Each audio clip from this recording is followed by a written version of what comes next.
been looking all over for you. I've been looking all over for you. I've been looking all over for you. I've been looking all over for you. It means, I tried to find you in many places.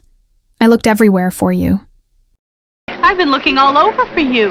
No one has ever done anything like this for me before. No one's ever done anything like this for me. No one's ever done anything like this for me. No one has ever done anything like this for me before.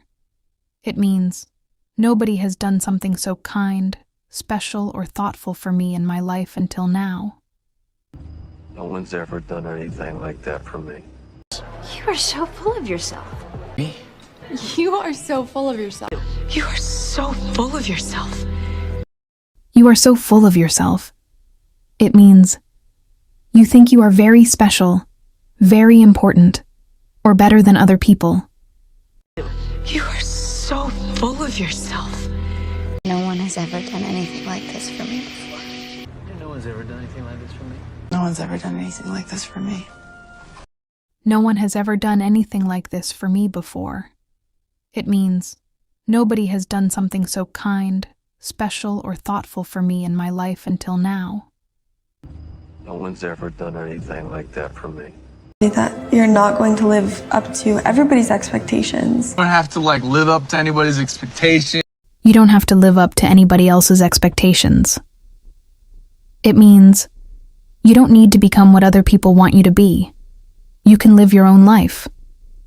You don't have to live up to anybody else's expectations. I have no idea who you are. I have no idea who you are. No, seriously, I have no idea who you are. I have no idea who you are. It means, I don't know you. You are a stranger to me. Sorry, I have no idea who you are. I had such high hopes for you. I had such high hopes for you, my dear. Your father had such hopes for you. I had such high hopes for you. It means, I expected great things from you. But now I feel disappointed. You know, Chris, I had such high hopes for you. You said you would be straight with me. I need you to be straight with me. You gotta be straight with me. You said you would be straight with me. It means, you said you would be honest with me. You promised to tell me the truth. You said you would be straight with me. How can I make it up to you? Seth, how can I make it up to you? How can I make it up to you? How can I make it up to you? It means, how can I fix my mistake? What can I do to make you feel better? How can we make it up to you, buddy? I'm sorry, but I didn't catch your name. Sorry, I didn't catch your name. I'm sorry, I didn't catch your name. I'm sorry, but I didn't catch your name. It means I didn't hear your name clearly. Maybe the person spoke too fast or too quietly. I'm sorry, I didn't catch your name.